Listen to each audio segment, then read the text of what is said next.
चेंबूरमध्ये school बसवर झाड कोसळून 11 वर्षाच्या विद्यार्थ्याचा अंत. हा व्यवस्थेचा बळी होता की हत्या?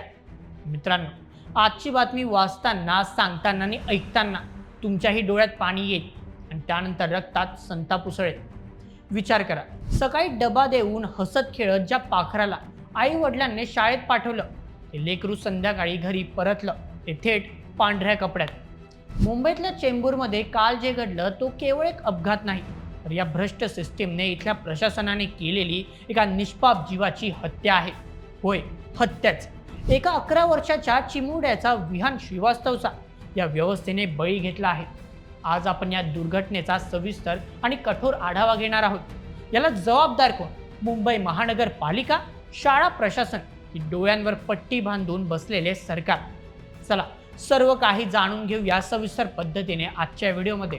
30 जून 2026 दुपारची 2:50 वेळ होती. चेंबूर परिसरातील टिळक नगरची युनिव्हर्सल स्कूल सुटली होती.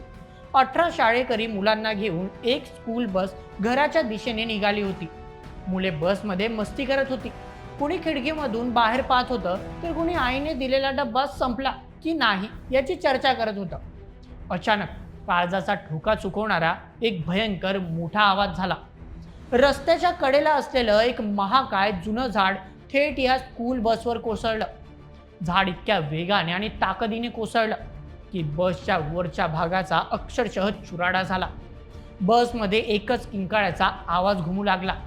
स्थानिकांनी आणि बसच्या कंडक्टरने तत्काळ धाव घेत बचाव कार्य सुरू केलं.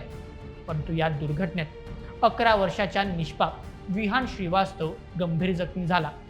त्याला आणि इतर 5 मुलांना तातडीने जवळच्या झेन हॉस्पिटलमध्ये दाखल करण्यात आले. परंतु नियतीला आणि या भ्रष्ट व्यवस्थेला काही वेगळंच मंजूर होतं. डॉक्टरांनी विहानला मृत घोषित केलं. इतर 4 मुलांची प्रकृती स्थिर असली तरी एका मुलाची प्रकृती अजूनही चिंताजनक आहे.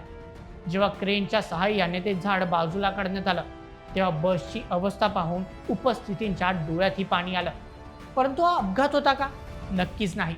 ही प्रशासनाची घोर निष्काळजी होती. आता सर्वात मोठा प्रश्न उभा राहतो की या निष्पाप जीवाच्या मृत्यूची जबाबदारी घेणार कोण? सर्वप्रथम मुंबई महानगरपालिका. आशिया खंडातील सर्वात श्रीमंत महानगरपालिका म्हणून मिरवणाऱ्या BMCचं हे सर्वात मोठं अपयश आहे. दरवर्षी पावसाळ्यापूर्वी मान्सूनपूर्व कामे अर्थात प्री मान्सून वर्क्सच्या नावाखाली झाडाच्या फांद्या छाटण्यासाठी अर्थात ट्री ट्रिमिंगसाठी कोट्यावधी रुपयांची टेंडर काढली जातात. मग हा पैसा जातो कुठे? कंत्राटदारांचे खिसे गरम करण्यापलीकडे BMCचे अधिकारी काय करतायत? रस्त्याच्या कडेला असलेली झाडे आतून पोखरली आहेत का? त्याची मुळे कमकुवत झाली आहेत का? याचं ऑडिट का केलं जात नाही? BMCचा उद्यान विभाग अर्थात गार्डन डिपार्टमेंट फक्त कागदी घोडे नाचवण्यात व्यस्त आहे का? द्वितीय, शाळा प्रशासन. शाळेची जबाबदारी फक्त फी वसूल करण्यापुरतीच मर्यादित असते का? स्कूल बस ज्या मार्गावरून जाते त्या मार्गावरील धोक्यांचा अंदाज घेणे आणि तशी तक्रार स्थानिक प्रशासनाला करणे हे त्यांचे कर्तव्य नव्हते का? तसेच बसचे छत एवढे कमकुवत होते का की एका झाडाचा भार सहन करू शकले नाही? तृतीय, राज्य सरकार. सरकारला फक्त निवडणुका, फोडाफोडीचे राजकारण आणि सत्ता यातच रस उरला आहे. मुंबईकरांना वाऱ्यावर सोडून दिले आहे यांनी. मुख्यमंत्री आणि मंत्री फक्त उच्चस्तरीय चौकशी आदेश देऊन मोकळे होतात. परंतु या चौकशीतून कधीच काही निष्पन्न होत नाही. या व्यवस्थेला बळी जाणारा विहान हा पहिला नाही. आपण किती लवकर विसरतो ना. नुकतीच मुंबईतील घाटकोपरमध्ये एक बेकायदेशीर महाकाय होर्डिंग कोसळून पेट्रोल पंपावरील 17 जणांचा निष्कारण बळी गेला होता. तिथेही BMC आणि रेल्वे प्रशासन एकामेकांवर बोट दाखवत होते. गेल्या 2-3 वर्षात मुंबईत चालत्या रिक्षावर, दुचाकीवर झाड कोसळून अनेकांचे संसार उघड्यावर पडले आहेत. ठाणे आणि कल्याणमध्ये पावसाळ्यात रस्त्यावरील खड्डे चुकवताना बाईक स्लिप होऊन ट्रक खाली चिरडून मृत्यू झालेल्या महिला आणि तरुणांचा बातम्या आपण रोज वाचतो. प्रत्येक वेळी मृत्यू होतो, 2 दिवस मीडियामध्ये चर्चा होते, सरकार 5 लाखांची मदत जाहीर करतं आणि प्रकरण संपतं. माणसाच्या जीवाची किंमत फक्त 5 लाख रुपये आहे का? मित्रांनो, अशा घटना का घडतात आणि सरकार प्रतिबंधात्मक उपाय का करत नाही? चला यावर सविस्तर बोलूया. सर्वप्रथम शास्त्रीय पद्धतीचा अभाव. मुंबईत झाडे छाटण्याचे काम कंत्राटदारांना दिले जाते, ज्यांच्याकडे कुठलेही वृक्ष तज्ज्ञ नसतात.